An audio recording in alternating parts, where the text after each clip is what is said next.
Hi, my name is Terry, and welcome to another episode of Flavors in the Heart. Today we are going to make my polenta. This is something that I've made for a really long time, and each time I make it, everybody happens to say that it's really good. So today, for our ingredients, we're going to have three cloves of olives, a medium red onion, 6 cups of chicken broth. You can also use vegetable broth, or you can use water. 2 cups of cornmeal, a 2/3 cups of cheddar cheese. I use Tillamook; it makes a huge difference. And then a 1/4 cup of butter, and then some shredded Parmesan that I'll be adding at the end. So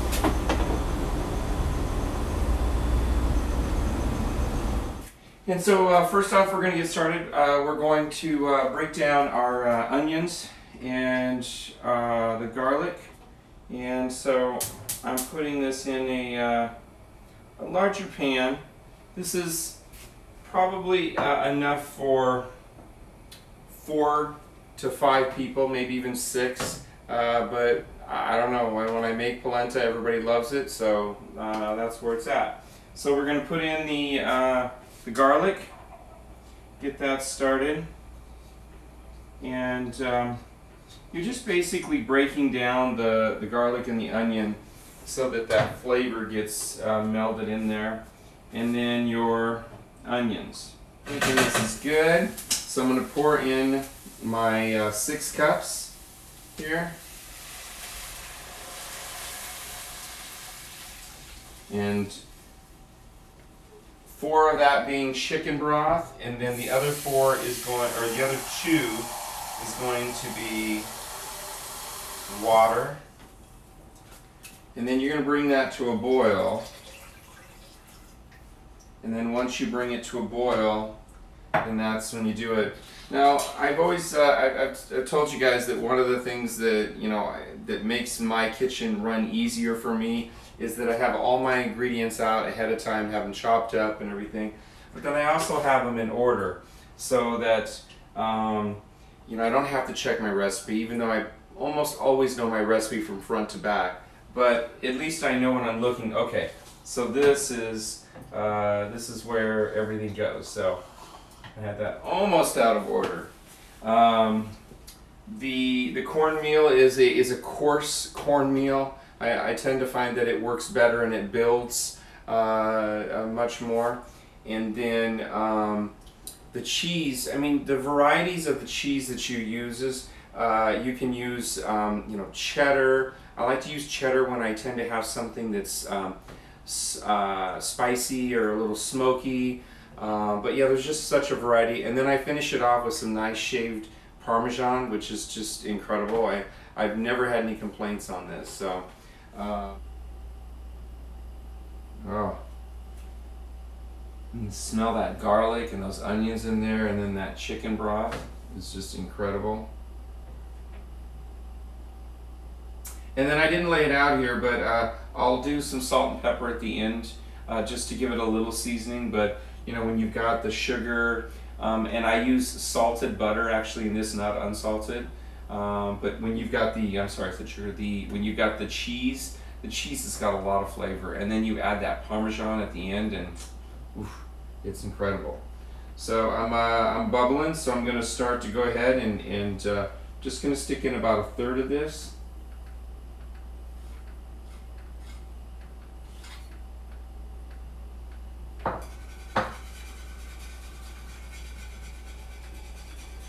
And then you just want to get it in there and spread it around. Once you think you've got it under control, and you'll see that there'll be little, like I've got one right there, little discs in there. So you just want to make sure you get it and push it around and get it. See, there's one right there.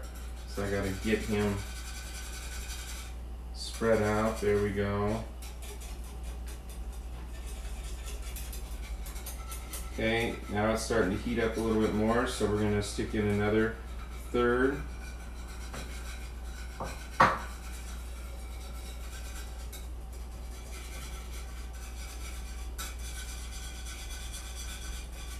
I'm going to turn the fan on, so I apologize, but it starts to heat up under there, and you want to get rid of some of that heat. There we go.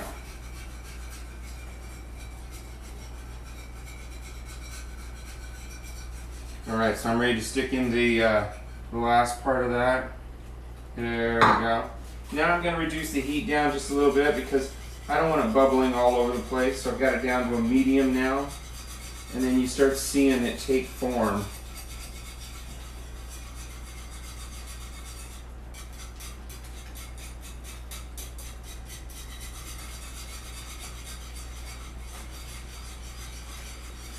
And you know, you look at this and it's like, wow, Terry, that's a lot of polenta. It is. But if you make this recipe, I'm going to turn that a little bit more here, you're going to be very surprised because people are going to be all over it.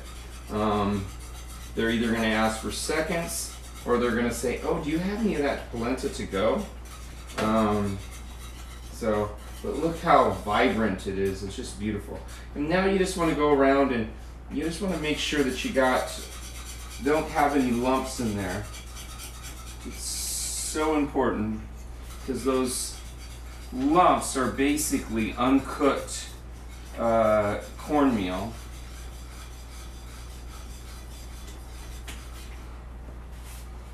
Go down a little low now. Yeah, I see some little bitty ones here, so I'm gonna. Sometimes I'll get my little one out and get in there, and people laugh at me, but there's nothing worse than little bitty balls in your polenta. And this is another dish, you know, I talk about, recipes come out of a necessity from our families. And so when you talk to your grandparents and, you know, it's like, well, how did this recipe come about? And it would be interesting because they'll say, oh, well, we just had this, this, and this in the kitchen, and we put it together, and this is what we came up with. And it's kind of like, you know, the same thing with the polenta. So, and then they gradually, you know, mature to what they are now with all these different ingredients in it. I don't think I've ever had a recipe that said to saute an onion and garlic in your polenta.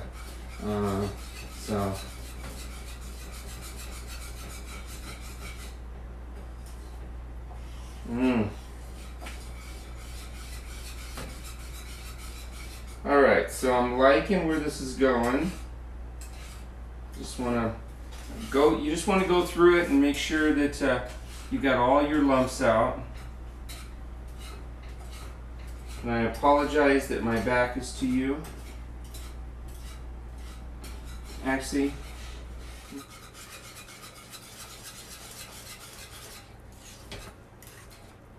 see, you can see my cutting skills there. You can see the red onion pop up there, and so that red onion should really be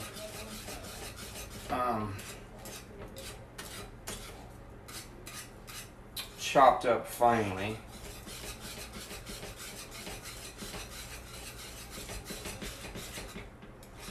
I think, there we go. All right. So I'm happy with this. Now what I'm going to do is I'm going to add in my cheese. And I'll tell you, again, I don't have any sponsors, but you know, the spices that I use are from Penzeys. And then I just love this Tillamook cheese. And you know, when it's on sale, pick it up. Because there's just something about their process that they use, and I can tell the difference. Add our butter in here, and then that will get it all. Yeah.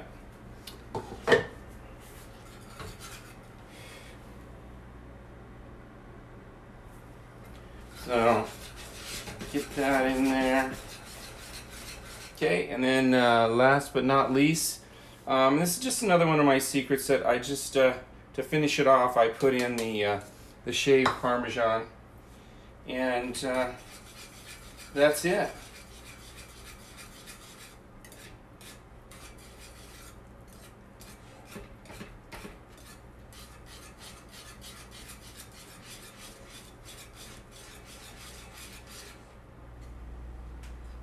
Mm.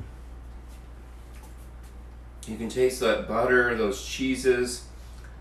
Incredible. And it's going to go over that pork ragu. So stay tuned and you'll see some more.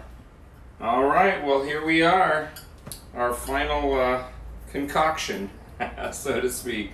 So we've got the pork ragu on top, and then the polenta on the bottom, and then the sauce, the actual ragu there. And I don't know if you can see it, but oof, and it is delicious. So if you do this in a two steps, you do the polenta, or you do the ragu first, and then you do the polenta, and then pour it over it, you're going to be very happy. Definitely send me your comments and any pictures. I love to see when people make my recipes, because not everybody makes them the same. So until next time, let's get cooking.